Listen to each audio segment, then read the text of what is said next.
Happy Hump Day, live from Studio 2 at Bloomberg headquarters in New York. I'm Scarlett Fu. And I'm Alex Steele. I was going to say that, but instead I say the markets are kind of boring. That's what I'm going to say. We're kicking you off here to the closing bell right here in the U.S. So the S&P is up 0.2%. It was a very much iffy news is good news for the equity market when it came to the ISM services index. Intel, one of the worst performing stocks in the S&P, down over 7%. Its foundry business just having a tough time delivering some margins and some profits. So a lot of growing pains there for that part of its business. I did want to highlight the 5-year. I appreciate that it's going nowhere, but apparently there's one trade out there that's targeting the 5-year to hit 4.5% by Friday. And that leads me to the question, things like, will the 10-year get to 5 again? Will we make a run for it? We'll get to that in just a moment. And of course, crude up still 0.4%. We'll talk about that over the next couple hours as energy continues to outperform, Scarlett, in the equity market. It wouldn't be a market check with Alex without a look at crude oil. Okay, here's what we're watching in terms of corporate stories. Disney's bitter board battle ends. What started as a proxy fight with activist investor Nelson Peltz has become a firm vote of confidence in the CEO Bob Iger. So how does the company move forward now? And as Alex mentioned, Intel takes a tumble. The chipmaker says losses at its factory operations, there we go, have deepened, which pushes its profitability off for several years. And Alex, the latest data shows services decelerating and prices are dropping to a 4-year low, even as manufacturing picks up. So you add it all up, and Jay Powell says that the Fed will continue to wait and see before it moves forward with interest rate cuts. I was impressed with bitter board battle because that could have gone wrong real fast. So let's get to the data that we got out today. And I'm wrapping in here the services and manufacturing ISM. So the white line is ISM services, the blue line is manufacturing, and down here you have the prices paid. So the purple is the services prices paid, and the yellow is the manufacturing prices paid. It's a lot, but just to look at the trend line, here we're going over here. So you have a manufacturing actually moving up into expansion territory, services coming down. Now we thought they were going to bridge that gap all the way kind of back here, but they didn't. But now maybe they're bridging the gap right around expansion. And in terms of prices, they're all kind of staying steady here. You have services now really falling the most in about 4 months, and you have manufacturing starting to move higher as well. It gives a little bit of a confusing picture, but overall one of a consistently healthy, okay economy, which is very much, Scarlett, what we heard from Jay Powell and other Fed speakers today. And it's a reason for investors perhaps question whether we're going to go forward with those 3 rate cuts that have been penciled in. So let's kick things off with Mike Contopoulos. He is director of fixed income over at Richard Bernstein Advisors. Mike, great to see you, and thanks for joining us in studio as always. Thanks, Scarlett. Are you surprised by how much U.S. Treasury yields have moved this week? No, not at all. Not at all, Scarlett. I mean, listen, at the end of the day, the economy is doing really, really well.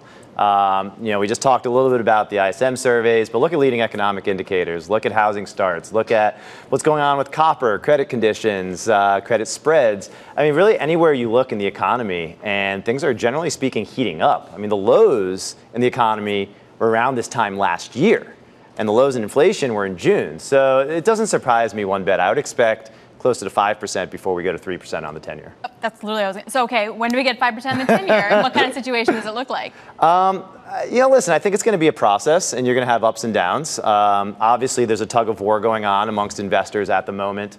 Not many people believe the economy is doing as well as it is, and yet there are some folks out there who absolutely feel that way. And so it's going to be a back and forth, and I think you're going to get some down days followed by up days, and over the course of the next several months, as rate cut expectations continue to get priced out, you're going to get higher rates as a consequence. Okay, so maybe there's a bit of a Freudian slip there, rate hike.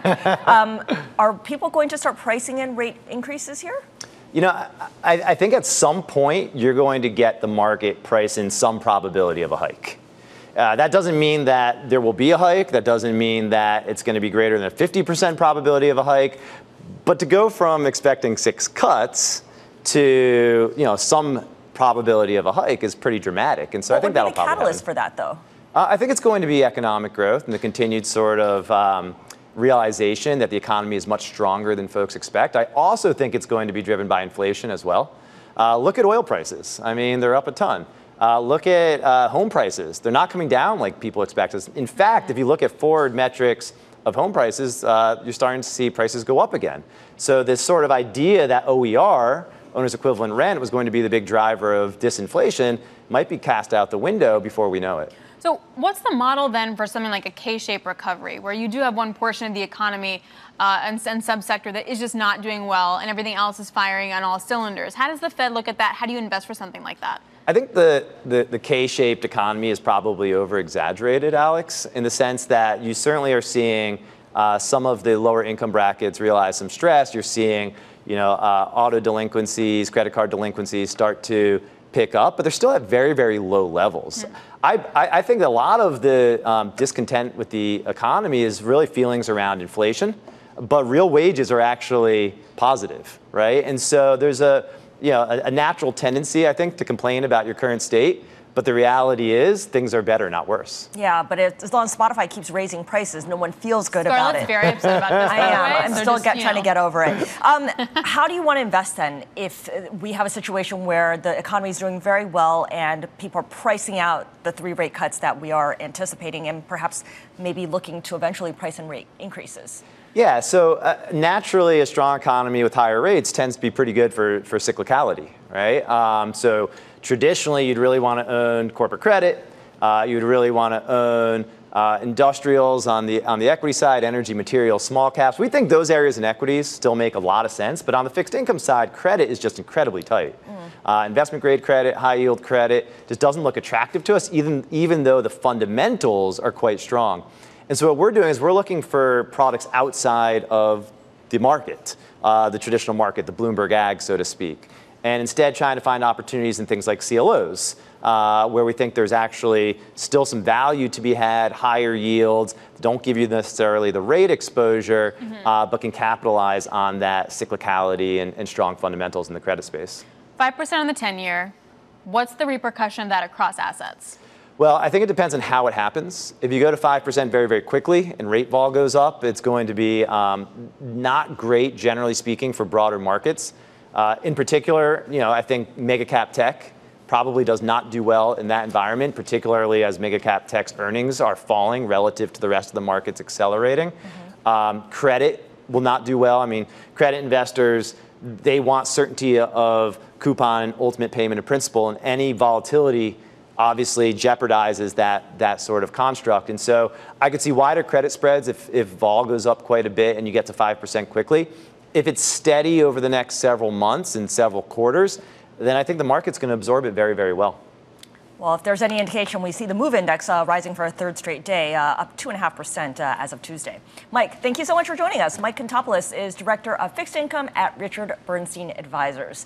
Now, of course, we mentioned oil prices. They are up for yet another day as OPEC Plus sticks with supply cuts for the first half of the year. How much higher can these prices go? Natasha Kaneva, head of global commodity strategy over at JPMorgan, will be joining us. All right, plus you got shares of Ulta sinking after executives turned cautious on the outlook. Details into what is driving that weakness in stock of the hour. And this is the story I can't get out of my head right now. Spotify planning to raise the cost of its streaming service for a second time in a year. More on why the consumer is going to have to pay up for all that streaming music. All that and more coming up. This is The Close on Bloomberg.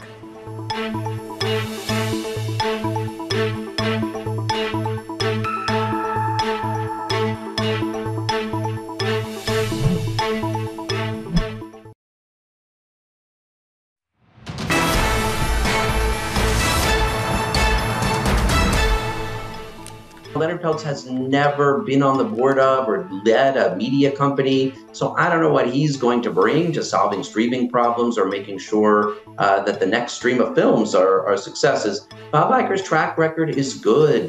From 2005 to 2020, shares were up 579%. And even in this more recent tenure, better than Paramount and Fox.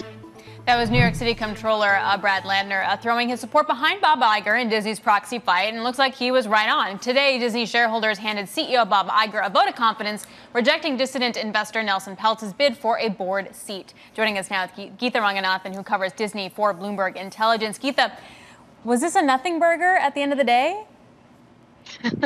I don't think so. I mean, this was one of the most contentious proxy fights out there, Alex. And obviously, you had Disney lobbying like crazy. You had, Nelson Peltz doing the same.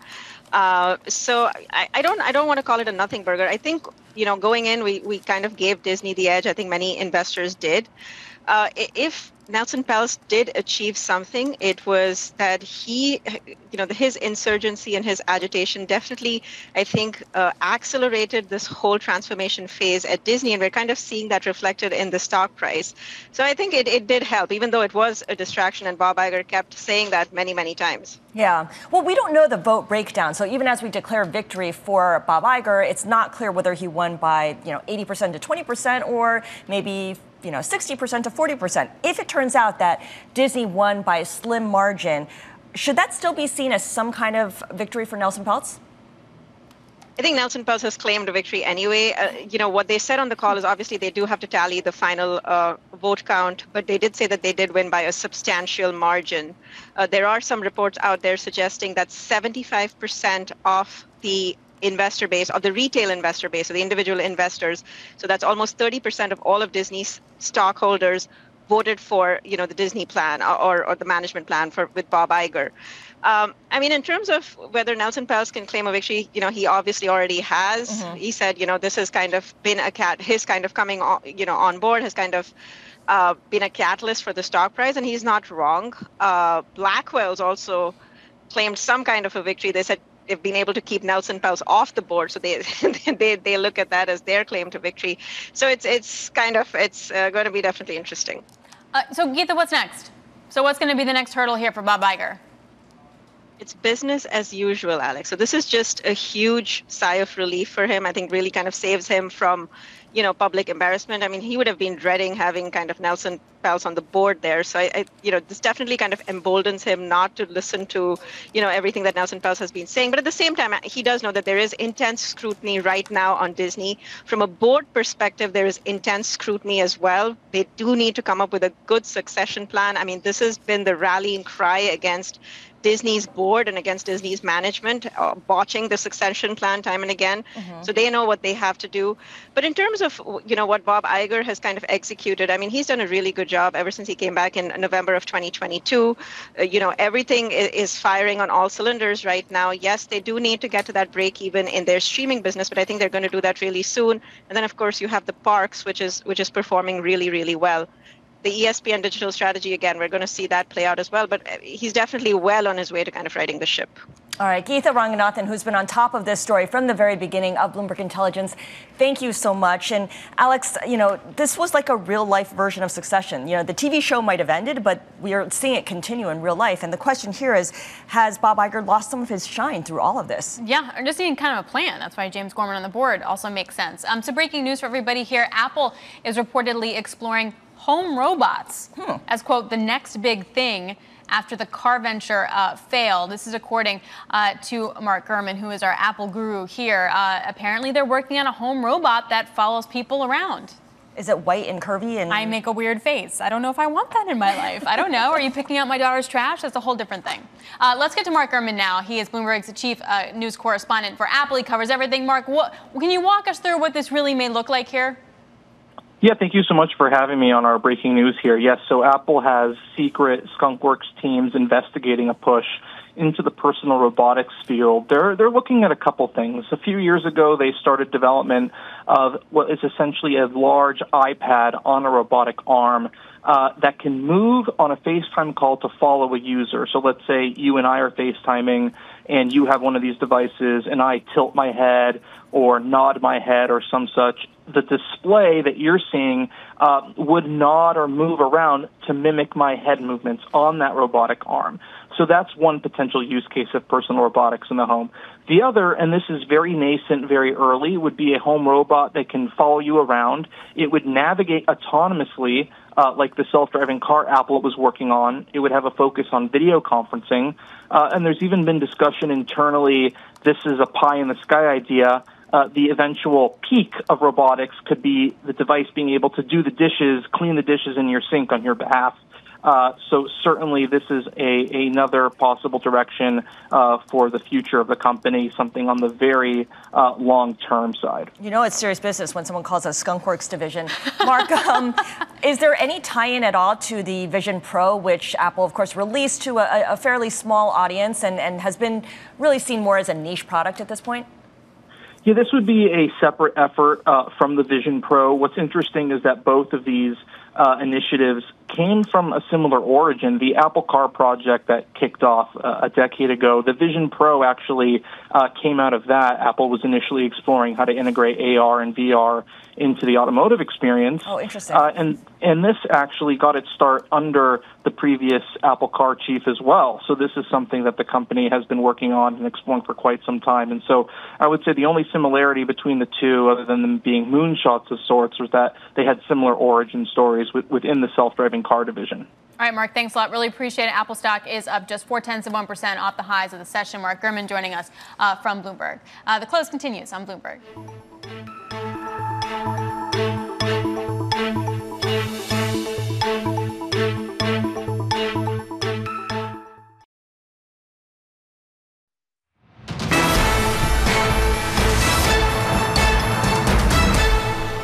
It's time now for our top calls, a look at some of the big movers on the back of analyst recommendations. And we'll start with Wolfspeed, a cut to equal weight from overweight at Wells Fargo. The company makes silicon carbide chips used to power transportation and wireless systems and counts Tesla as its biggest client. Analyst Gary Mobley says that Wolfspeed needs to look beyond Tesla for new clients in order to drive demand. The share is currently down about 3.33%.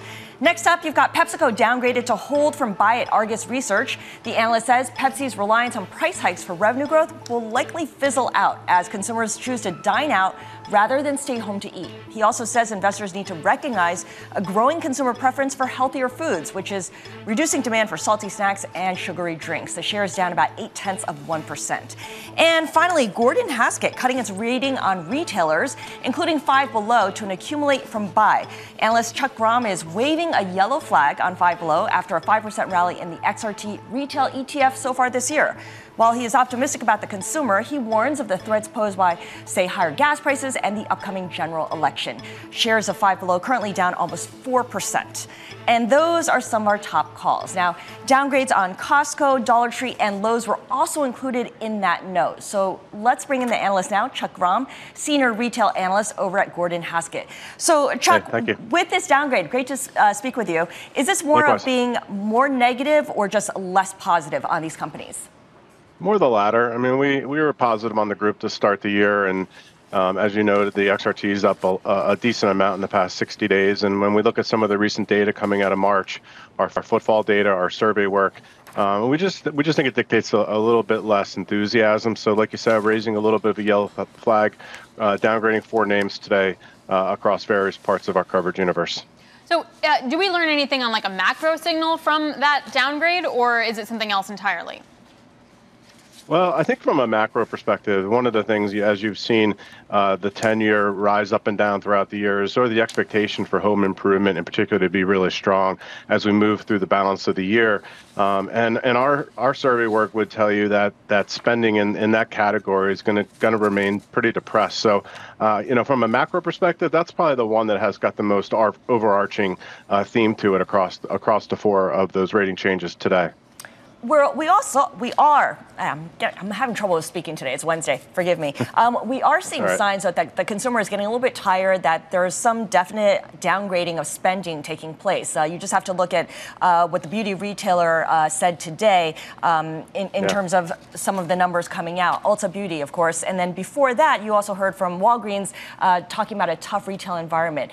How broad do you expect this kind of consumer cutting back theme to carry across the retail space? Yeah, I think that's what the point here in the downgrades is, that I think everybody a couple weeks ago thought everything was going to be up and to the right and all rosy. And I think we're starting to learn that the consumer's still pretty stressed out. Inflation is still stubbornly high. Our survey work shows it's the top concern across all different parts of spending.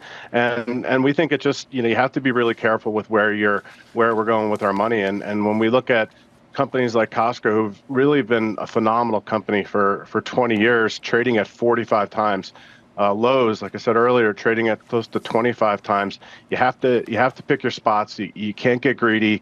And that's sort of really the basis of the call here. The consumer is stressed out. Mm-hmm. We think there are some green shoots, but there's not a lot of green shoots right now. And I think 60 days ago, we thought there would be. And so it's a little bit disappointing.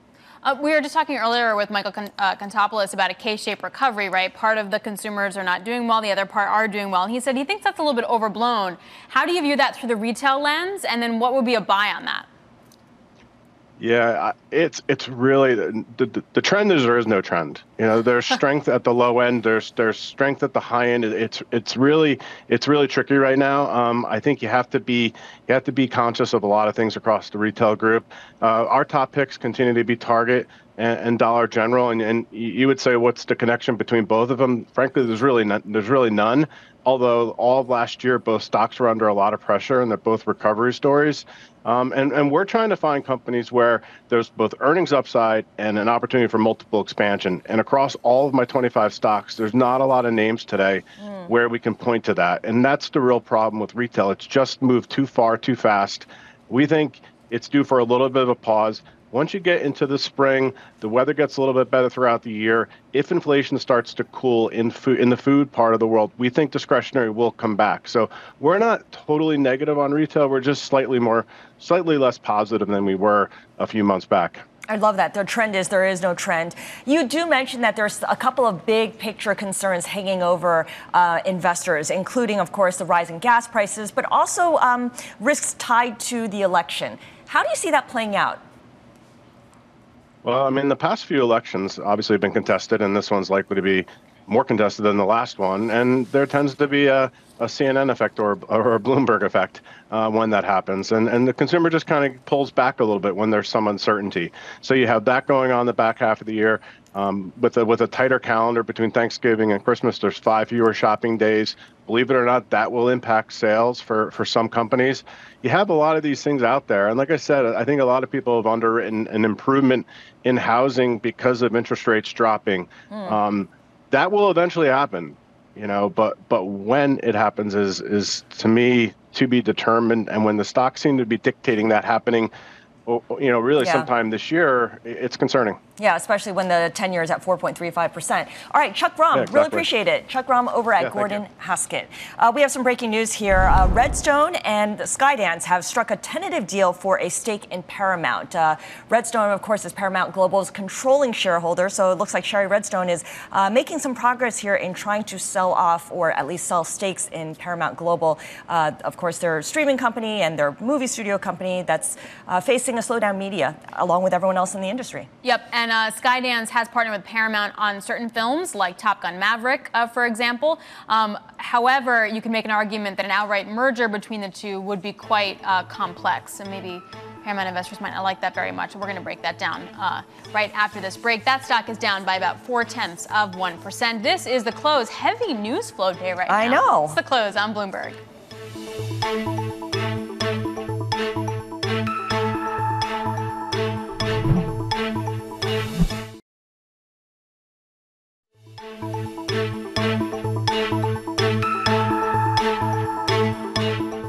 All right, it's just about 3:30 in New York. This is the countdown to the close. I'm Scarlett Fu. And I'm Alex Steele. Lots of breaking news in the last 10 minutes. Apple's working on maybe an at-home robot, and then you have her face.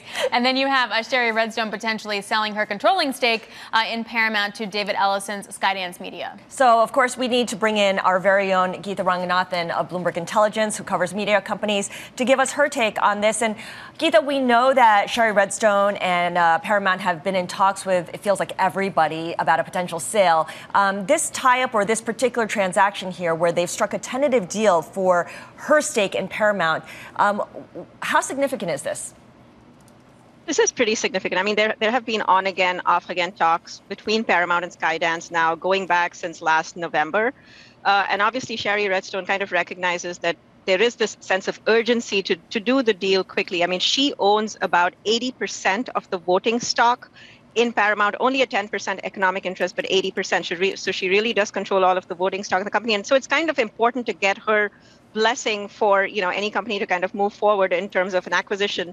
And so that's exactly what Skydance is trying to do here. Instead of buying the company outright for whatever it would cost, you know, 20, 25, $30 billion, they're trying to do it in a much more cost-effective way to them, which is kind of the national amusements route, you know, pay whatever amount it is, roughly about $2 billion, maybe slightly higher just for that Shari Redstone stake, and then kind of engineer this two-step process where they then try and merge with the bigger entity, which is Paramount.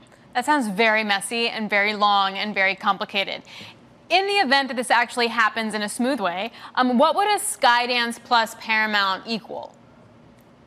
So Skydance has actually already been collaborating with the Paramount studio now for almost 10 years. Lots of, productions, as you had just kind of mentioned, Alex. So, I think for Shari Redstone, she really wants to deal with somebody whom she is familiar with, who has a working knowledge of everything that's going on at Paramount. And there's obviously a lot of complementary assets that they have, which would kind of make sense in a merger. The other thing that Shari Redstone wants to do is she does not want to sell the company in parts. And that's exactly what happened when Apollo came in a few weeks ago with $11 billion bid just for the studio. So they didn't want the TV networks, they didn't want the streaming assets, which is Paramount Plus, just the film studio. And she did not want to do that because that actually is not beneficial to her, because the studio is really the crown jewel, and selling that would kind of leave her in a weaker position. So I think she kind of prefers this deal for many reasons. And I think the fact that she can still keep the company intact is definitely appealing to Shari Redstone. All right, and it's a story that'll continue developing, and as you mentioned, it'll be messy, so we'll be checking in with you regularly for more details. Geetha Ranganathan of Bloomberg Intelligence on the latest here that Shari Redstone has entered exclusive talks with Skydance about her selling her stake to them, her stake in Paramount, that is. A lot of moving parts. All right, you said it was a busy news day. We've got headlines out of Janet Yellen, the Treasury Secretary, who is speaking to reporters en route to her trip to China. She says it is important for both the U.S. and China not to decouple their economies, but she is particularly concerned on the massive Chinese state investment, and she says that the U.S. and China went too long without contacts previously. She is, of course, on her way to China. She's going to be in Guangzhou for 2 days. She'll be in Beijing for 2 days. She's going to talk about Chinese industrial overcapacity, and it comes on the heels, Alex, of Xi Jinping and Joe Biden having a phone call yesterday. And all the CEOs last week, like Tim Cook, being in China as well and meeting with Xi Jinping. So see how that evolves there. One other part of the market that we're watching is the commodity market. You got WTI sitting at 85. Brent is like a hair's whisper away from 90. Ed Morris, senior advisor over at Hartree Partners, shared his price range with Bloomberg Surveillance and said the market's more complicated than ever before. I'm looking at a $70 to $95 range. That's a wide range, but that's what we've seen in the market over the last couple of years. We've seen distortions, and as those distortions work out, the market recalibrates and goes down. We had a massive distortion in Suez and in the Red Sea and in flows between Europe and west of Europe through the Suez Canal from the Middle East. That is now adjusting. You also had Bank of America upgrading their forecast for oil as well today. Joining us now for her take is Natasha Kaneva, head of global commodities strategy at JPMorgan. What do you wind up? Okay, so last week you had a note out that said your potential upside risk, and this wasn't your base case, would be $100. Then we have this big rally. Does that $100 now look a little bit more interesting or more prescient than it would have last week? Alex, well, thank you for having me again. Well, first of all, just to put everything in perspective, our baseline view assumed, since unchanged since last June, assumed that we'll be hitting $90 by May. So it does seem that it's being brought forward by about a month, and will be there by April. But again, as you absolutely correctly pointed out, the risk is that actually on the way to our price forecast, we will be hitting $100 as well. Okay, so in terms of what's going to drive oil prices to these kinds of levels, Ed Morris was saying that financial markets have really been behind the recent move higher, an increase in Middle East tensions, of course, boosting speculative flows. Is that what you see, or fundamentals driving this? No, so the move is being moved by the behind the move is definitely the fundamentals. So we envisioned very strong demand growth. Everything what we're observing at the moment is indeed this is happening. The growth is not just resilient, the global economic growth, but it's also broadening out into the different regions and the different sectors. So all of that is there, and we're getting to $90 just because of the demand. What has changed behind our thinking, and that's where the $100 is coming from, is the strategy from Russia. So that has been very surprising to us. Russia made an announcement in early March that they will be cutting additionally their production, and they see the production reaching 9 million barrels per day by June at face value, and assuming no policy response, no response from the supply or demand. Actually, these actions from Russia can get the prices to $90 already by April, mid-90s by May, and will be hitting $100 somewhere in August, September. Importantly for the U.S. consumer, we'll see the gasoline prices already getting to about $4 per gallon somewhere by May, June, which would be the highest since June 2022. Yeah, and that does not bode well for President Biden into an election. So what can the U.S. actually do about it? They've been refilling the Strategic Petroleum Reserve. What's the probability that they could release it and actually make a material difference on prices? So what the lessons from 2022, the energy crisis of 2022, what they taught us that there are multiple levers that actually can bring the prices down. So number one, which is the most obvious rebalancing mechanism, as you absolutely, Alex, pointed correctly out, is that it's the SPR release. So though diminished, we still have significant amount of inventories in the SPR that can satisfy domestic needs, but also cushion against the price shocks. So we estimate that the U.S. administration has the policy to release about 60 million barrels of crude oil, boosting supply by about 500,000 barrels per day if it's spread over the 4 months. The second lever, and that's exactly was the examples of what happened in March, June 2022, but also in September, October of 2023, is the demand destruction. So in general, considering where the borrowing costs are at the moment, where the prices are at the moment, we do believe that for the U.S. consumer would be significant. It would be very difficult to take prices above $95. For the emerging markets, actually, this level is even lower at about $90. So that's one of the reasons why we kept our price forecast unchanged. So we'll be hitting $90 by May. But for the second half of the year, we'll be averaging about $85. Gotcha. Now, in terms of the U.S. Releasing barrels from the SPR, the reserves, what's the timeline? How does that play out? Because if they move too early on that, they might have backed themselves into a corner where they have to continue doing it until early November. Yeah, you're absolutely correct, Scarlett. So it's the timing is everything. So the question is what will trigger that, whether it would be the $90 oil or whether it would be the $4 gasoline. It does appear, at least, looking at our numbers, it will be getting to those levels by May, June. So after that, they can release about 1 million barrels per day for 2 months. So that was not the case in 2022. Most likely, if they will go ahead with this option, it would be about 0.5 million barrels per day spread out over 4 months, which will bring them, somewhere by September, October, and bring prices lower ahead of the U.S. elections. Yeah, perfect timing, right? Okay, Natasha Kaneva, head of global commodity strategy at JPMorgan Commodity Strategy. Thank you so much for joining us today. Now, coming up, we are looking at shares of beauty companies because Ulta Beauty not looking too pretty. The retailer's downbeat comments on same-store sales also taking the shine off of its competitors as well. Elf and Estee Lauder all tanking today. Yeah. It's today's Stock of the Hour. This is The Close on Bloomberg.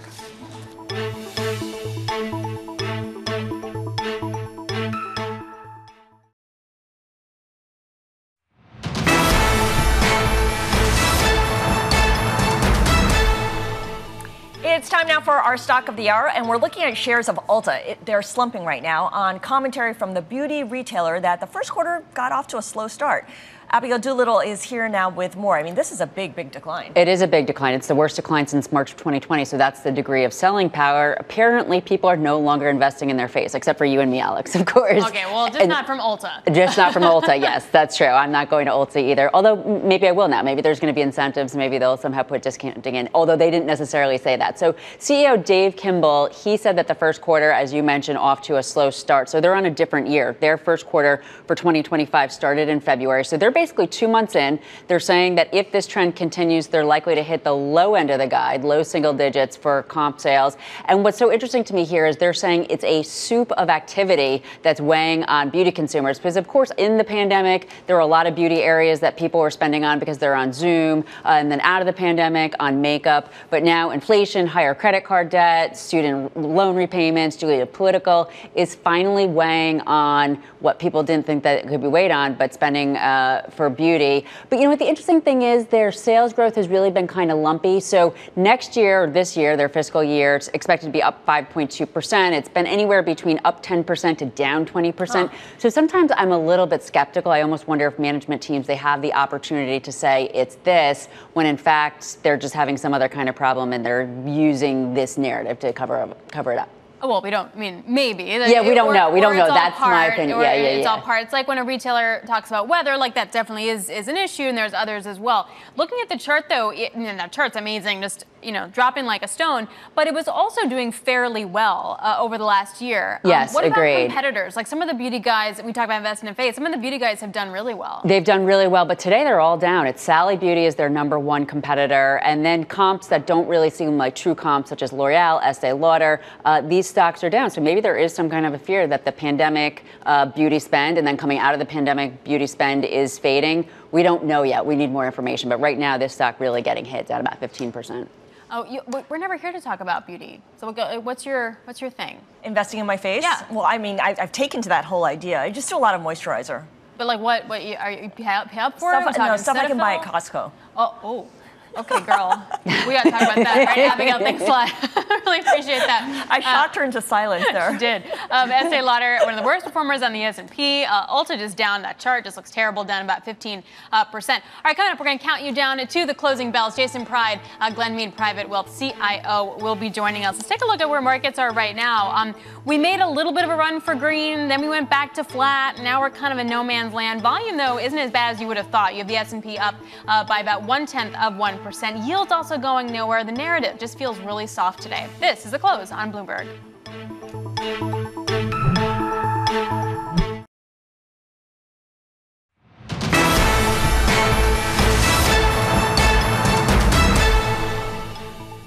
This is the countdown to the close. I'm Scarlett Fu alongside Alex Steele. And Alex, we do have an equity market that is in the green if you're looking at everything but the Dow Industrials. Right. So you have the S&P is up, 0.2%? Yeah. But energy, materials, communication services really outperforming the downside. We were just talking about that. Consumer staples led down by Ulta Beauty. But, it's still those cyclical sectors that are continuing to outperform in this market. Which lends credence to the idea that the economy is doing just fine. Exactly. Fed Chair Jay Powell certainly sticking to the script in his comments today. He said that the Fed is taking its time assessing the data before deciding when to cut. We actually spoke with Mike Contopoulos earlier in the hour of Richard Bernstein, who shared his outlook on the economy. Take a listen. At the end of the day, the economy is doing really, really well. We just talked a little bit about the ISM surveys, but look at leading economic indicators. Look at housing starts. Look at what's going on with copper, credit conditions, credit spreads. I mean, really anywhere you look in the economy, and things are generally speaking heating up. Things are generally speaking heating up. For more market analysis, let's welcome Jason Pride. He is the CIO of Glenmede Private Wealth. Jason, we're seeing an economy that's doing very well. The data certainly bears that out. And we're seeing yields move higher as investors start to reprice whether we're going to get the 3 rate cuts that have been penciled in. At what point do these higher yields become a threat to equities? So there's a couple of parts to this. Number one is how well the economy is doing. And I think you do have to parse the data here. The hard economic data has actually been very strong. But quite often when you look at leading economic indicators, number of survey or softer statistics, you actually see a weaker underbelly to this. This is one of the reasons that we've been saying that 2024 is kind of this last year, last mile back to normal. And if you're a runner, that means something. That last mile is actually kind of the hardest one to work through in getting back to normal. And what you're pointing to is exactly the right thing. Is the Fed has raised rates considerably to try to pull back inflation.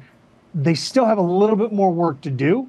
And these high rates do have an impact on equity valuations. They have an impact on fixed income. We've seen that in the markets this week. And they also have an impact on the economy eventually. Right now, fiscal policy is actually working in the opposite direction, holding it at bay. Mm-hmm. But eventually, that fiscal policy tailwind actually diminishes and the headwind from rates actually becomes more apparent. So when, Jason, and what does that wind up looking like for the economy and then for the markets? Well, the interesting thing is that we are in a presidential election year. Historically speaking, during presidential election years, particularly where you have a first-term president that is looking to get reelected, they find ways to help the economy in that year leading into the election. There are bills in the works. There are employee retention tax credits that are about to be released. Those will provide a nice tailwind even through 2024. So we be looking further out in time now at this point in time to when that headwind really starts setting in. And what about oil prices, rising oil prices in the meantime? Because that's been on a steady trajectory. And with the summer driving season approaching and people already feeling pretty skittish about what they can afford at the moment. Is that going to play spoiler here? I don't think you can play that big of a spoiler, but I think magnitude and timing will tell here. The Fed is very focused on inflation. They've been focused on the core side of inflation because energy and goods have actually been coming down, and we've been seeing deflation on that side. To now see that side of the equation picking back up, they're probably not extremely happy about that. And thus the reason that the market's sitting here thinking, well, could the rate cuts be pushed out a little bit further? Reality is they probably will be pushed out a little bit further. So is the biggest risk for equities that rate cuts get pushed out further, or that they come too early?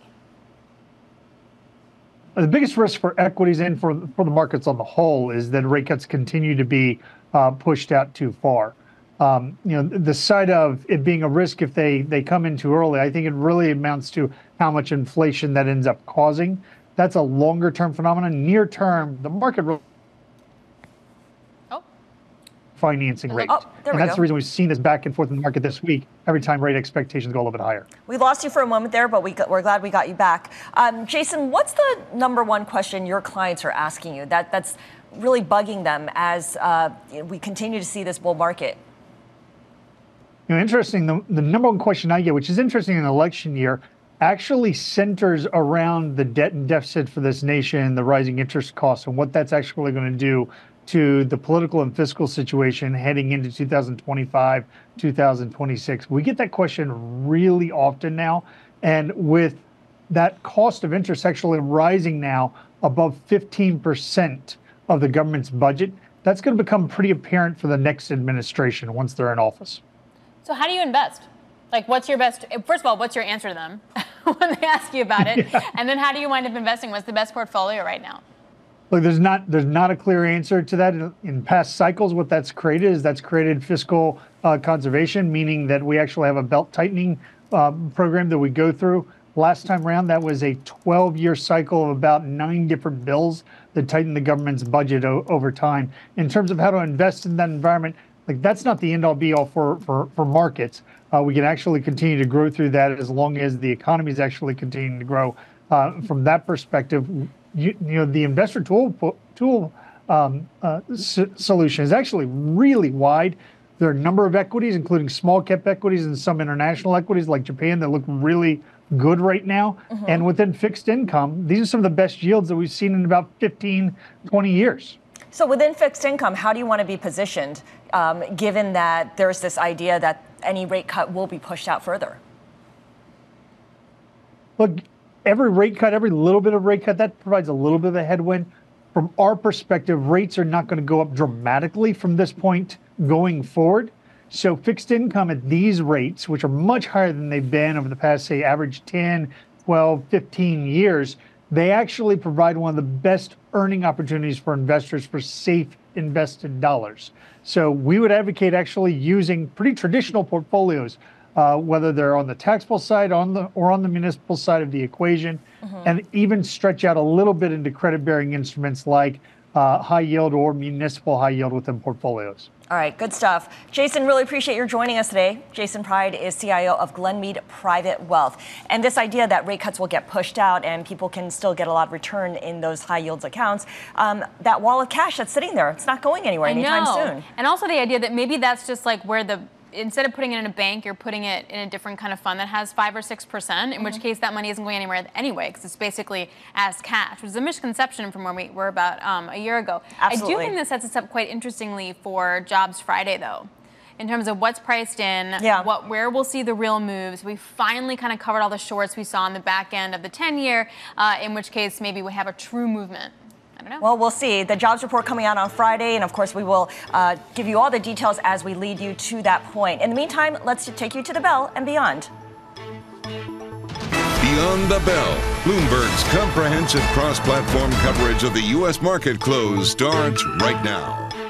About 2 minutes away from the end of the trading day, Scarlett Fu and Alex Steele here counting you down to the closing bell, and here to take you beyond the bell is Carol Masser and Tim Stenovic from Bloomberg Radio, and of course, welcome to all of our audiences across our various platforms. You know, we were just talking about the jobs report and how that's going to be the next big catalyst because it just feels like we're treading water here. Yeah, I agree with you. I feel like the markets don't know quite what to do, certainly on the equity side of things, but we're waiting. We didn't get anything really new from Jay Powell, surprise, surprise, but do we see more strength in the labor market that starts to make people say, okay, folks, let's really think about what the Fed needs to do this year. Maybe they don't need to do much. I know I've been focused on this throughout the day, Carol, but we did get something You've new been from Jay focused on Powell. Bluey, the new cover story of Business. That is great. Bluey! He's totally been obsessed, guys. Have you guys seen the cover of Business Week? Okay, yes, I have. And Tim, this is you and me because we have young kids. These guys don't know the Bluey thing. Oh, but it turns out, I read the story, Alex, and it turns out that there are adults without kids who like Bluey, too. Ooh. Yeah, but Scarlett and Carol don't have that kind of time. But I hear you.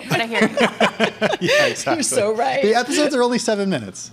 It's totally worth it, guys. Just okay. Anyway, out the story. we got off track. What were you talking about? I was actually going to say. sorry. I was actually going to say that we did learn some new stuff from Jay Powell, which I thought was interesting at the end of his What speech. did we learn that was? Oh, I know. Yeah, like he gave advice to these college students about, you know, What was his advice? jumping around from job to job, making sure you have the self-confidence to take the step and go to that next job. He talked about moving from private equity to the public sector and moving back and forth between the Wait, so private he said sector. you should job hop? Yeah. Does not bode well for me, Scarlett and Carol. Oh, that's We're all so taking notes.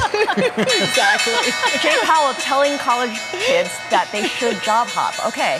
All right. I don't know how you price that into the market, but we are looking at a mixed day here for equities. Certainly when you look at the major indexes, the S&P 500 gaining about 0.1%, the Dow losing ground just slightly, losing about 35 points, a drop of 0.1%, and the Nasdaq up by 0.25%. It should be noted that the Russell 2000 is the outperformer here, up by a whopping 0.5%. Job hopping, you know what you do? It's like jolts, right? Okay, Maybe he there was a wasn't talking- connection. Okay, I should clarify. He wasn't talking about job hopping. He was talking about like moving from one industry to the other, going into the private sector and serving, and making sure that people had the confidence that they can, you know, that they can pull off these jobs. I love that we went there, though, right? Yeah. Do you know how long Scarlett, Carol, and I total have been at Bloomberg? I have no idea. Okay, a long time.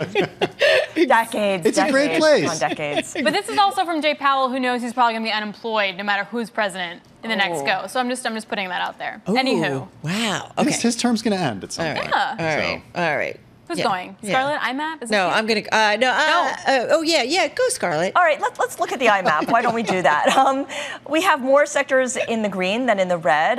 Let's start with the red parts of the pie. Consumer staples off by more than 1%. So they're the leading laggards here. Utilities and financials also under a bit of pressure. In terms of the gainers, you have communication services, energy companies, which are really rising in tandem with oil prices as oil prices rise for a fourth straight day, and materials.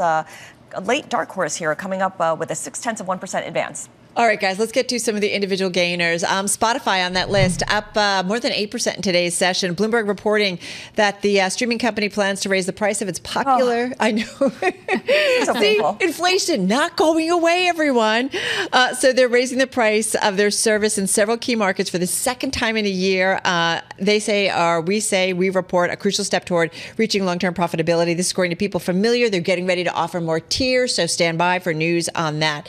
But nonetheless, investors liked it. Yeah, sure, but not we consumers. All right, Ford Motor up just shy of 3% in today's session. U.S. auto sales rising 7% in the first quarter. Strong demand for gas electric hybrids. Hybrid models, guys, check this out, surging by 42%. Their F-Series truck, always its bestseller, fell 10%.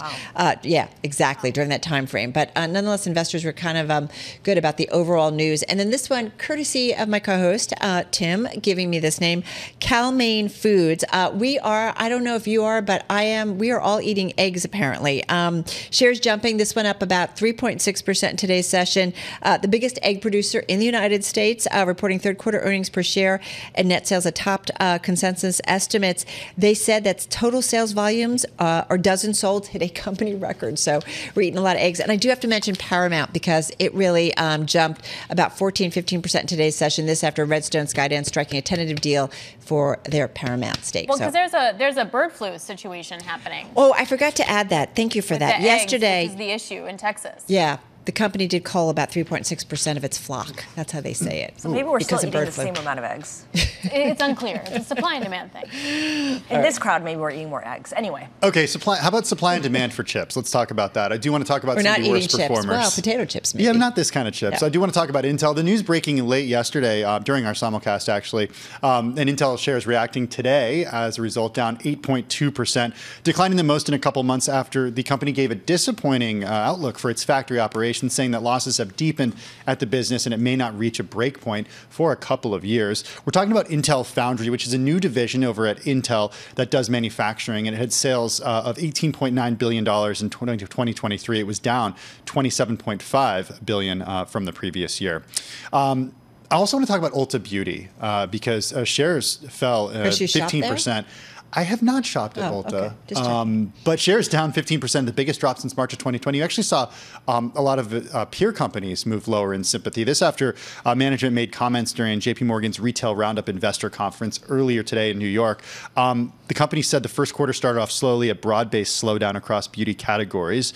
Ulta now anticipates first quarter comp sales to come in at the lower end of the low single-digit growth range it had forecast for the first half of its fiscal year. And it also says that it lost market share in prestige makeup. The hair category also, according to Ulta, has been challenging. Finally, worth checking in on shares of Disney today after Bob Iger's win. Shareholders, of course, rejecting Nelson Peltz's bid for a board seat. Shares finishing it down a little more than 3%, Alex. I should point out, Carol, that Scarlett buys her face cream from Costco. Okay. Just putting this out there. I'm still investing in my face. I just do it at bulk pricing, which I appreciate. well, like Alex Inflation, made that remember? comment about the years we've been here. At this point, you do buy it in bulk. We all do. Okay, but at Costco? Anyway. At Costco? They Side have note. some high-end stuff at Costco, Alex. Okay, I'll take you there sometime. You just keep talking about that. Okay, She looks amazing. She does. I did Alex, say. I make fun Alex, of her, but she looks exactly the same there- when I met her 12 years ago. There is a Costco in She Brooklyn. doesn't change. There is a Costco. There's a Costco in Brooklyn. You might want to check We'll it out. take you there. Oh, yes, there is. Near Industry City, yes. Yeah. I don't want to go there. Okay, bonds, it's nothing. Nothing's happening in bonds. The conversation to me, though, will you see the 10-year get to 5%? I feel like we're starting to talk about that a little bit more in a way that we weren't just even a few weeks ago, guys. All right, guys, we are getting ready, Friday for that jobs report. How do you feel about a 4-day work week? I mean, a I feel stupid great about question? it, and it's never going to happen. So great. Why don't you think it's ever going to happen, Alex? Because we work in media. News doesn't That's true. sleep, man. News Well, does not stop. I think the only way it would happen for us is if markets, the New York Stock Exchange and the NASDAQ decided to have 4-day a week trading, which I mean, they were don't moving think in is the gonna opposite happen. direction for a number of years, right? They were talking about after-hours trading and 24-hour trading. That would have, wreaked havoc on our lives. But I guess that's at the point where you bring in robots and AI to do more jobs for us. Steve Cohen says it's coming, but he says Really? not for his workers, because he said if you're running basically a portfolio or managing a portfolio, you got to be there every day that the market's open. So who does he see the 4-day work week for? Anyone who wants Mets to go players? play golf and go to Mets games. Exactly. Well, speaking of robots, did you guys see the story about Apple? Love. Mark Gurman sort of breaking that story about Apple potentially getting into the robot world after the car situation went nowhere. I guess I'm just curious as to the push should be AI, right? Like, why a robot? I guess I'm a little confused as to the longer term strategy and how that sells them services. I mean, what's their track record on home appliances or smart projects or smart, products around the home that Well, that really the Apple follow you? Home, which has not great. Yeah, but exactly.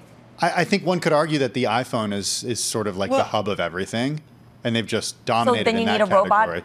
That's what I'm saying. I don't know if you need a robot. This is kind of perfect because in the story it says it's not yet clear what approach it might take in terms of what they're going to do. I mean, I don't know. I use Google Home and different things to like turn on lights and stuff like that, or I ask it questions, but I don't know. I don't know what a robot like. Maybe it's like a Siri comes to life. Does type it of clean thing. up? Does it clean up? Does it do dishes? That's what I was looking for. If Then it you're cleans up in. and sweeps, I'm all in. But then you also can have a Roomba. So I mean, I don't know what the situation is, but I think it is interesting. The Internet of Things was what we were talking about, 8 years ago as being the trillion-dollar industry, and then it feels like we moved on then to AI in a different capacity. So where that still lives, particularly for Apple. Look, this is a really important question that investors have of where Apple goes after the iPhone. And Mark broke the story a few weeks ago that they've given up on the car, so it's not going to be a car. So where does the company go from here to create that new product? And they're under pressure, right? They're under all kinds of Oh, yeah. regulatory pressure from the government as well. So they need to come up with a new product line.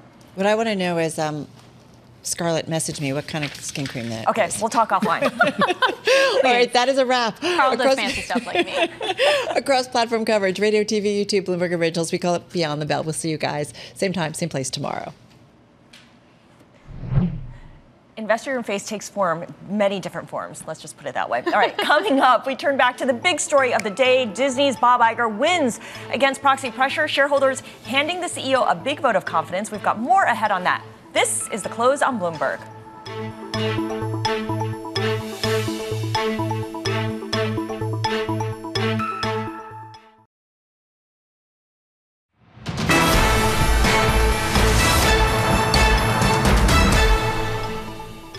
Welcome back to The Close. I'm Scarlett Fu. And I'm Alex Steele. We made it through Wednesday. Yes. Let's get a look at where all the markets closed today. So it wasn't a lot of movement, to be perfectly honest with you. The S&P was basically up by just 0.1%. You did have the cyclical sectors, though, in charge of that rally. The 10-year yield eventually went nowhere, but it was really interesting to hear the conversation now about 5%. The 5-year yield, for example, has some positioning on to go to 4.5% by Friday. So the upward pressure definitely there within the bond market. Interestingly, higher yields did not translate into a higher dollar. The Bloomberg Dollar Index down 0.3%, and crude continues to outperform here, up 0.5%. You had S&P Energy Index, one of the best performing sectors within the S&P, Scarlett. All right, so let's take a look at a couple of the big movers on the day. We're going to start with GE, General Electric.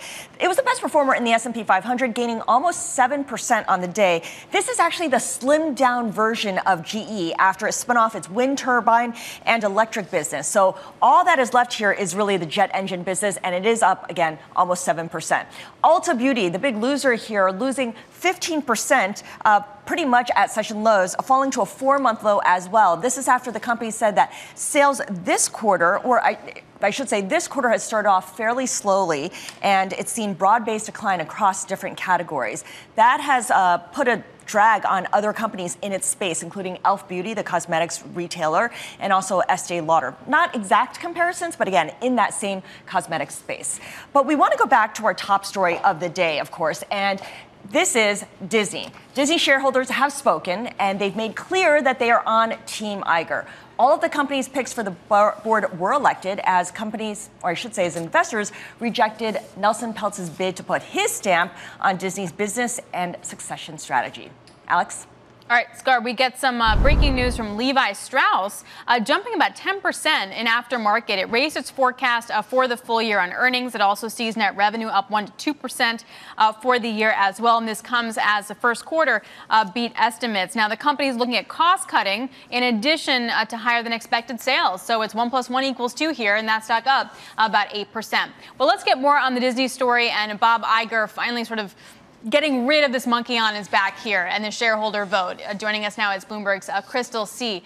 Crystal, what did we learn? Like, in some ways, it's no surprise that Bob Iger won out, right? He gets it off his back, though. What did we learn today? So actually, we had thought that this is a close race, and we were calling until yesterday. We were told that investors are still casting their vote till the very last minute. At the end of it, Iger had gotten the backing of not just institutional shareholders, but also retail shareholders. I think we've said that before. Actually, a big chunk, the largest voting bloc within Disney is actually retail shareholders. It's over 30% of Disney's ownership. And these investors tend to side with management in the case of a proxy fight. And it's no difference here.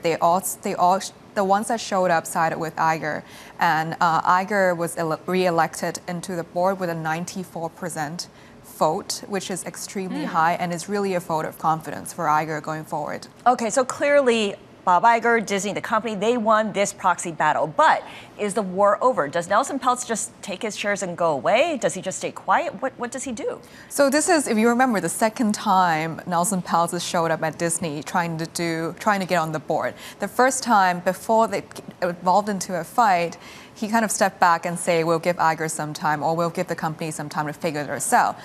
He hasn't signaled this time. This is the last time he's going to run a fight. But I think the landslide victory that Iger has gotten is really won him some time to figure this out. A lot of his proxy fight hinges on a couple of things. The first thing being, when is Disney going to become profitable when it comes to streaming? Yes. And the second thing being succession, which is Iger's head is kind of now on the line.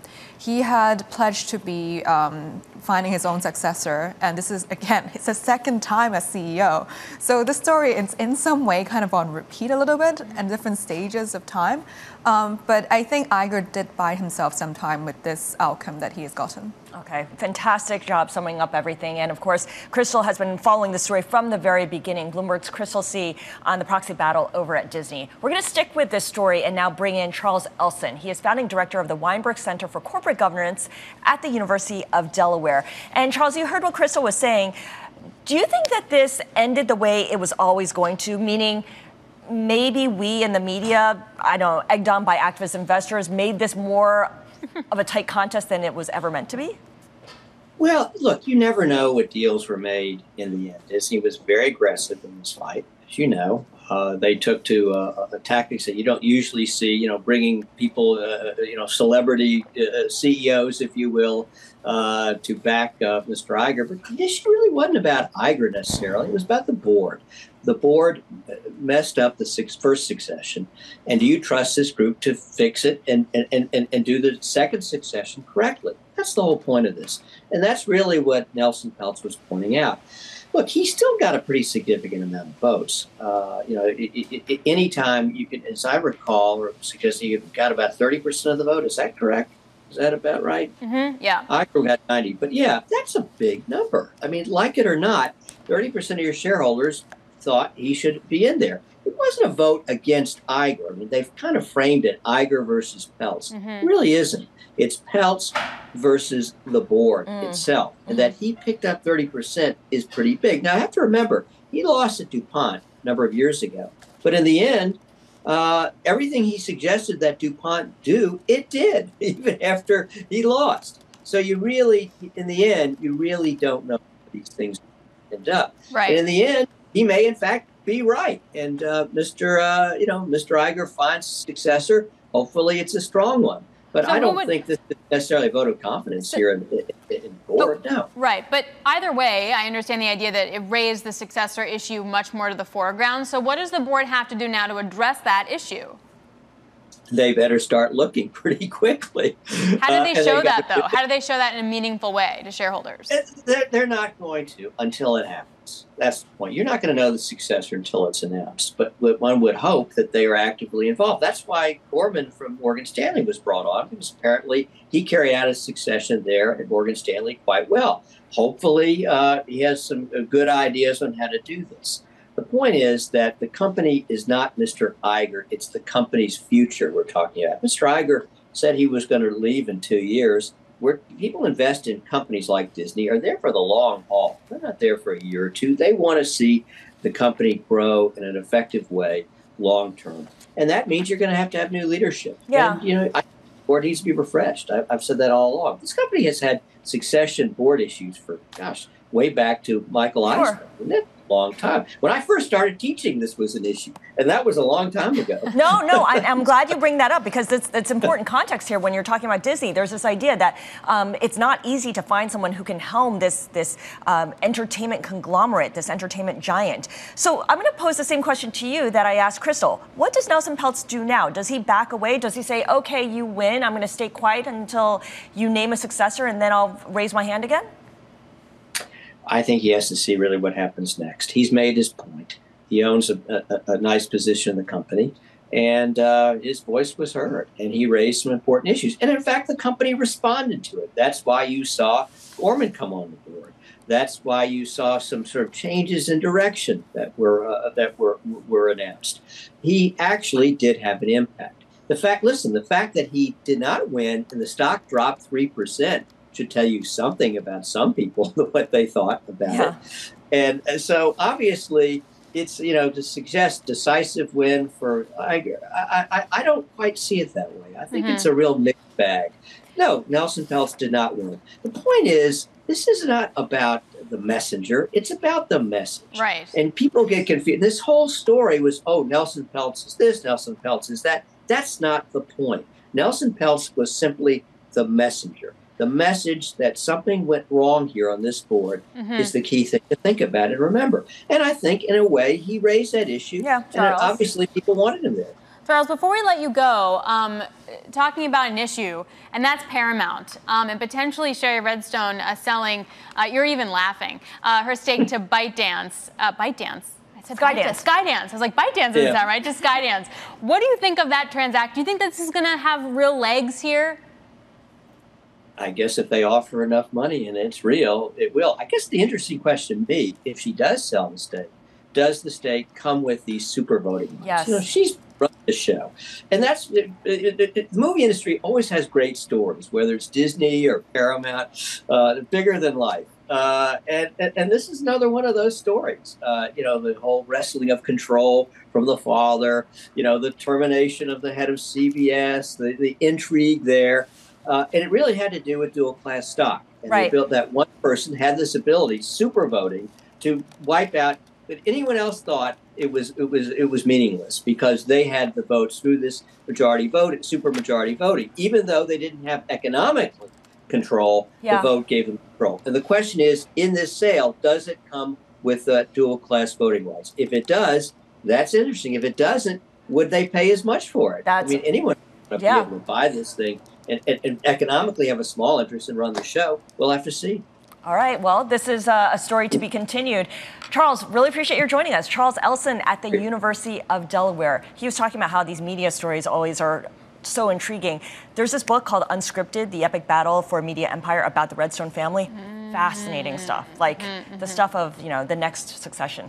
Speaking of kind of similarly, I'm just really into the Reacher books. And of course, you had Skydance do the Reacher series. I like that. Amazon. I like how you there's a wove that in. There's a circular thing there. There you go. All right, coming up, we're going to focus on the top three movers and shakers at the center of the day's big stories. This is The Close on Bloomberg.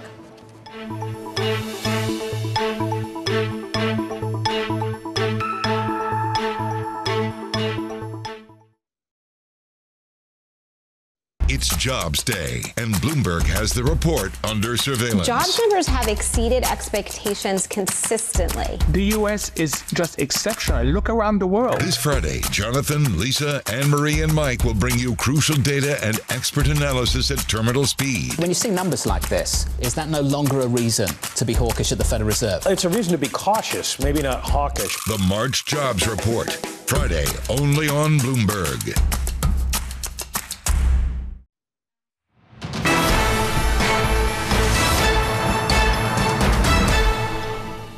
Time now for the top three, where we name drop the people driving some of the day's most talked about stories. And first up is Mark Cuban, the billionaire startup pharmaceutical company, shipping the first batch of its own manufactured drugs this week to hospitals that are facing a supply shortage.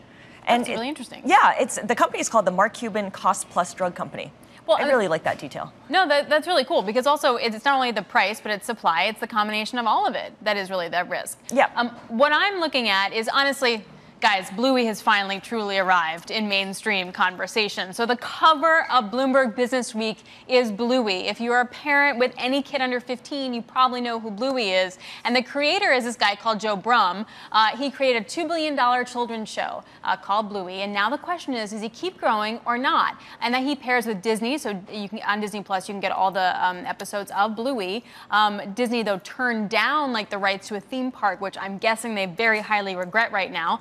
And he takes a lot of ownership in creating it and writing it. His family members do some of the voices. And so he's really like soul searching whether or not there's going to be a season 4. Wait, only 3 seasons so far and he's going to stop? Yeah, but I mean, there's like 59, was he like the Succession guy or something? Like 59 episodes already. But like each one is so wonderful and like just really funny and well done, and you interweave, you know, parent life and kid life and what it's like to be a kid and a parent and a family in this world. I don't know if it makes sense for me to watch this if I don't have a kid under the age of 15. Like, you're supposed No, you would totally dig it because it would reflect everything that still happens in your life and everything that happened for the last 19 years of your life. So they're actually chronologically more, like in terms of mindset, they're more like... Bluey's like 8 now, so like I feel like it's... Yeah, okay, there's some intersection there. All right, the last person that we're watching is Steve Cohen. You know him, the hedge funder / owner of the New York Mets.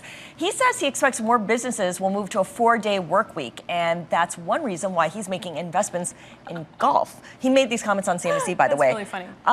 I'm not sure I can relate to this. Wait, so basically you don't work for that last day and you go play golf instead, or you'll have time to be more, I mean, okay, the technology is going to take over a lot of our mundane tasks, and so the work week will just kind of shrink to 4 days a week, and then that gives people more leisure time. Also, people demand more leisure time, and many of those people will play golf, according to Steve Cohen. That's a lot of like fancy footwork in there. I mean, maybe if you and I didn't work for that extra day, I'd definitely be going to spas. I mean, it's just like different strokes, different folks. Right. I'd probably check out Bluey before I'd play golf, but you know. Yeah, that's a low bar, I'm sure. But still, I don't know. We'll see. I wonder who's taking these 4-day work weeks. Anyway, coming up, Canva's new acquisition is its biggest chance yet of taking on Adobe in the creative AI space. We're going to speak to the company's co-founder coming up next on The Close on Bloomberg.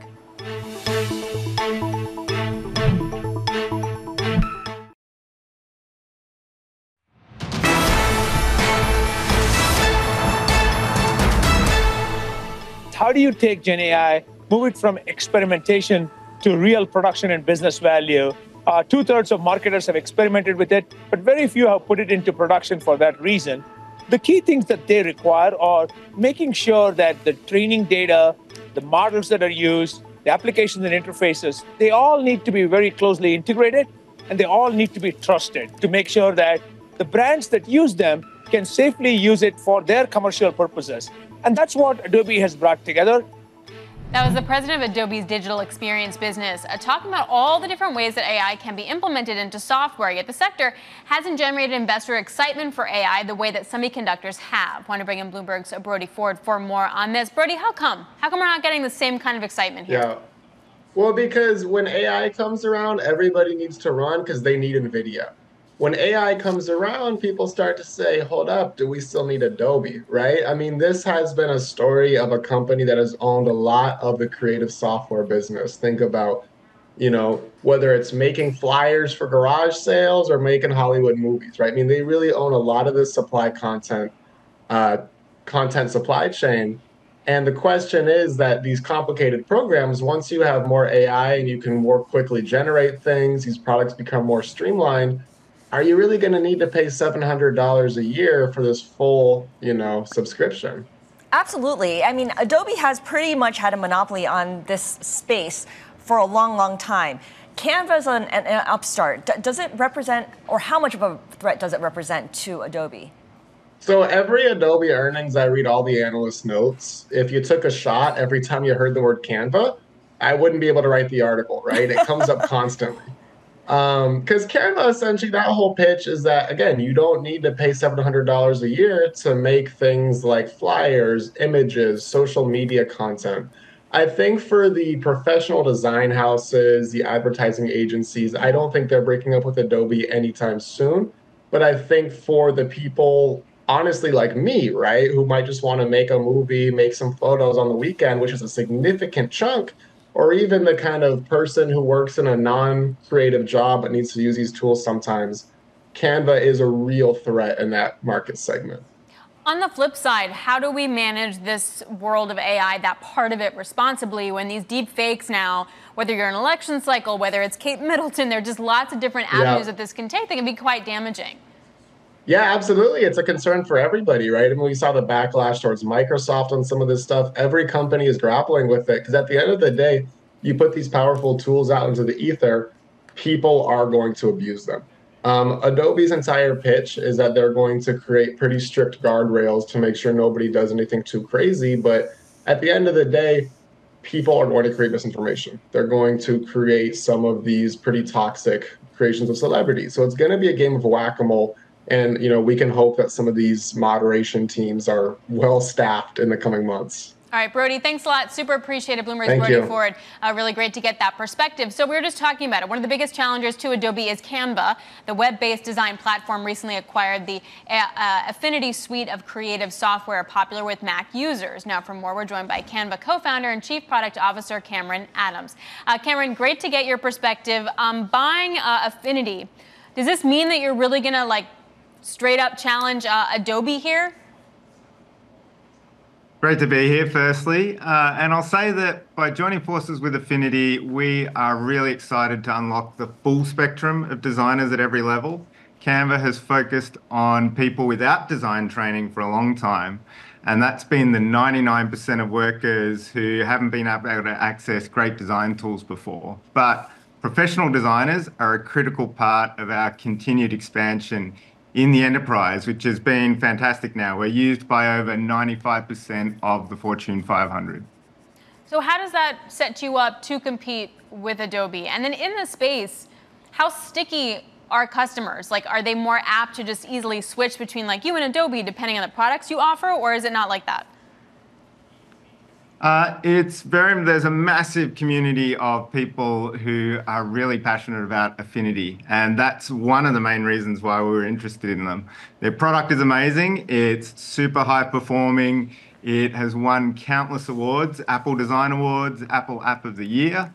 And the community is one of the strongest parts of that. They're very passionate professionals who use it for an amazing range of detailed design. And having that on board with Canva is going to be an exciting partnership. You know, I remember when we were covering Adobe earnings and we were talking a lot about Figma, Canva would come up a lot as just kind of a counterpoint and competitor. We know that Adobe wasn't able to close on its purchase of Figma. A couple of regulators got in the way. Would you consider doing anything about that? Doing anything about which in particular? Buying Figma. We're really focused on bringing collaborative design together. So that's where affinity really fits into the picture. Canva has over 170 million monthly active users now. And a lot of them enjoy it because it is a really collaborative experience where you can work alongside professionals, you can work alongside your teammate in sales or in marketing, and you can work on the same design together. And being able to do that now with professionals inside the Affinity Suite will be an amazing addition to what we're doing. So it sounds like the answer is no for now. Is that right?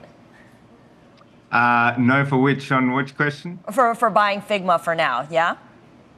No for now. I think they're a bit tired after the whole Adobe experience. Fair enough, fair enough. I'm curious whether you would invest in the app and website design space generally, because that's something that your competitor Adobe has said that they may start to back off on.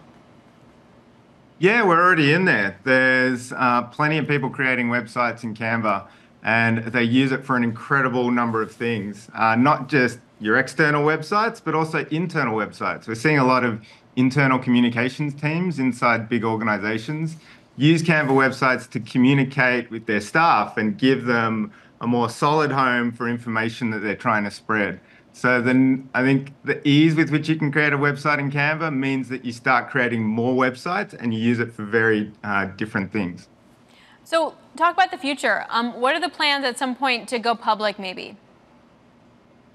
We're earmarking going public, but it's not set in stone. There's no direct need for us to go public in the near future. We're very well set up in terms of the amount of cash that we have in the bank. We don't have a huge amount of pressure to go public. It'll be something in the future, but we don't have any firm plans right now.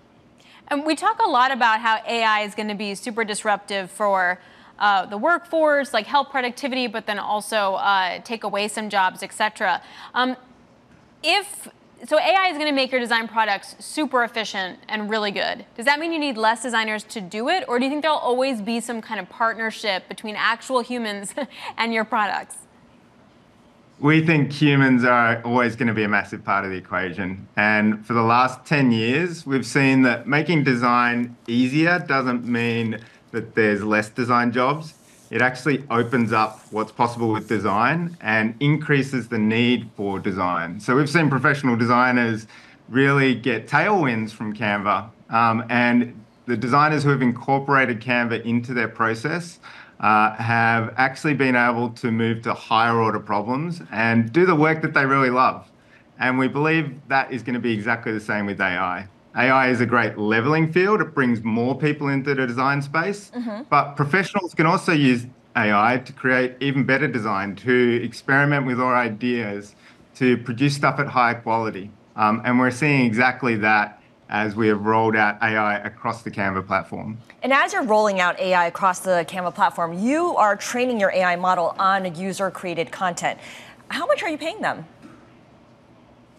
So we set up a creator marketplace, which we've had for 12 years now. Creators are a really important part of Canva, and we reward them for that. They get royalties for every time that someone uses a photo or an illustration in their design. And a lot of creators and designers have really great income streams now from Canva. We recently announced that we've set up a creator fund, which is a $200 million fund now, that will also reward creators who opt in to having their content used in our AI models. They have the ability to opt out, and we've had very few people actually opt out of that. They're very excited to be able to get a revenue stream from this new AI landscape. Thank you for explaining that, Cameron. We know that Adobe says its AI is the only commercially safe one because it's trained, or it's being trained on the library of Adobe stock. What do you make of that? I think it is really important that AI models do have transparency in where their data comes from. And we're super committed to rewarding the people whose content does go into those AI models. All right, Cameron Adams, a different approach there, certainly from Adobe. He is co-founder and chief product officer of Canva. They just made a purchase of Affinity. And of course, tomorrow, Bloomberg Intelligence will be hosting a conference on generative AI. We're going to bring you interviews throughout the day from industry leaders. You're speaking with someone from Google, aren't you? Yes, general counsel. So that's going to be super interesting. How do you do all of this stuff responsibly, especially when regulators are breathing down your back? Yeah, these are important questions, and of course, we'll bring you highlights from those conversations. In the meantime, when we look at how markets closed on day, it was kind of a meh day. You know, not big moves. Certainly for the S&P 500, up 0.1%. Yields also didn't do a whole lot there, Alex. The 10-year yield coming down just slightly to 4.34%, but there's a lot of chatter about it continuing to elevate to maybe even 5%. Yeah, as the data comes in better. If we get a hot jobs number on Friday, you have to wonder sort of what's already priced in and how much more upside you can see, particularly in the 10-year. Yeah, and in terms of inflationary concerns, there's your crude oil gaining 0.6%, continues to move north.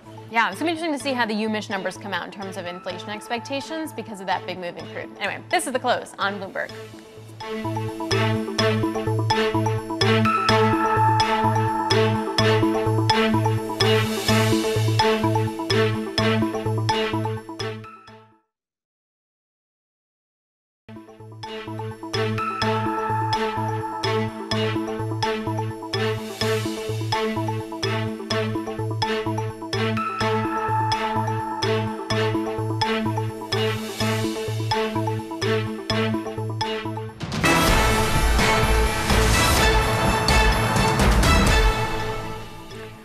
Shift now to politics and policy because migration and the southern border have erupted into a defining issue of the 2024 ballot, with a Bloomberg News Morning Consult poll finding immigration second only to the economy as the top issue for voters.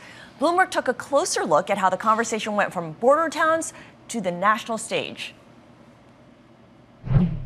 For years, federal officials, lawmakers, and residents along the 2,000-mile border with Mexico have grappled with how to handle people who illegally cross into the U.S. As Border Patrol encounters hit records, it's arguably exposed the U.S. immigration system as an underfunded, opaque, and obsolete relic that's bursting at the seams. In April 2022, Governor Abbott decided federal authorities weren't doing enough about increased border crossings. He directed the Texas Division of Emergency Management to charter buses to take people who entered the U.S. illegally to northern cities, or as he called them, sanctuary cities.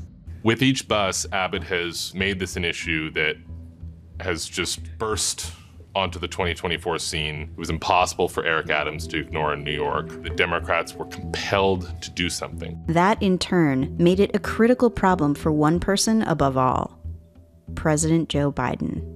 Biden agreed to a bill that included a lot of stuff that Democrats very recently would never have agreed to, but it just collapsed. Donald Trump made it clear he opposed it. House Republicans followed Trump. One of the takeaways I think that's lost here is that this might have been the only shot. For more on this, we're joined now by Bloomberg's Texas Bureau Chief Julie Fine. Julie, great to have you with us. Thank you so much for coming on.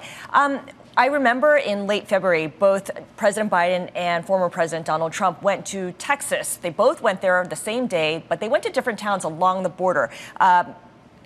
Trump went to Eagle Pass, and that's an area that's seen a lot of traffic from migrants. A lot of the Texas National Guard has been sent there as well. What's the current state of play there? Well, now in Eagle Pass, it's very interesting because the Texas National Guard is here. Thousands were crossing a day. What has happened here is they put up wire, some type of barbed wire. So it ended up happening that fewer people came once they put that up. It really served as a deterrent. However, it's not like because that wire went up, fewer people were coming across the border. They just went to different places. But that's really where the Texas National Guard said, hey, we're making our stand here. So that's what happened in that specific area. But I think people really do need to understand the border is long, the border is porous. And if people want to cross, they will find a different area. Yeah, Julie, in the piece, which I encourage everyone to read on the Bloomberg, it talks about how it's like whack-a-mole, right? Like you focus all your forces in one area and that opens up a space in a different area. Where does this issue rank during an election year among voters? This is a top issue. For some, it is the top issue. And I think we really saw that when we went to Iowa for the caucuses. And people there were talking about how important it is and how the president, whoever it turns out to be next time, really needs to get a handle on that. And that is a state that doesn't border the border. So that's a really good example of what people are thinking. I think a lot has to do with the fact that Texas Governor Abbott did put migrants on buses, so other states had to figure out resources. So when it comes to these migrants, what's been interesting, of course, is that because it's through the southern border, typically you find that they're from Mexico or from Central America, but it actually has gotten much, much bigger than that. Oftentimes you have migrants from China, for instance, and they're crossing the border because they know that there's a way to get somewhere else because of those buses you were just mentioning that Governor Greg Abbott will put a lot of these migrants on.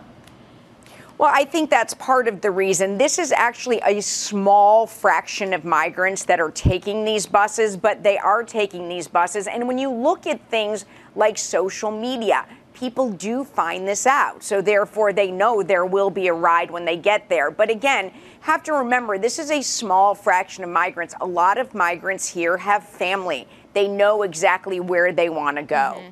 Which is a definite difference. So, Julie, how does this wind up on the rhetoric side? We know that President Trump's rhetoric has been very aggressive. President Biden is putting all of the emphasis now on Congress to get its act together to pass the bill that was finally agreed upon in the Senate. Where are we here? How do we fix it? Well, how you fix it is Congress or the president. And, you know, this president, the last president, most presidents in the past years haven't been able to get anything done when it comes to the border. What really needs to happen is for a massive change, Congress has to pass comprehensive immigration reform. Well, the way the politics are now, that is not easy to do. But in order for there to be a large change, that's what needs to happen. What do the folks in Texas say? What do the folks at Eagle Pass say about how to address this? Because they're the ones who are dealing with this on a day-to-day basis. They're the ones who have to process everything. I think what we found being there, what that was very interesting, is you're hard-pressed to find a person that will say nothing needs to be done. Most people agree something needs to be done. The question is how to get it done. So I think there is broad agreement that what's happening now simply isn't working. But there are a lot of migrants that come across that are searching for help. They want to be able to help them as well. So therefore, again, all heads then turn to Congress. Right. On us, what's so interesting, too, and what you guys highlight in this piece is that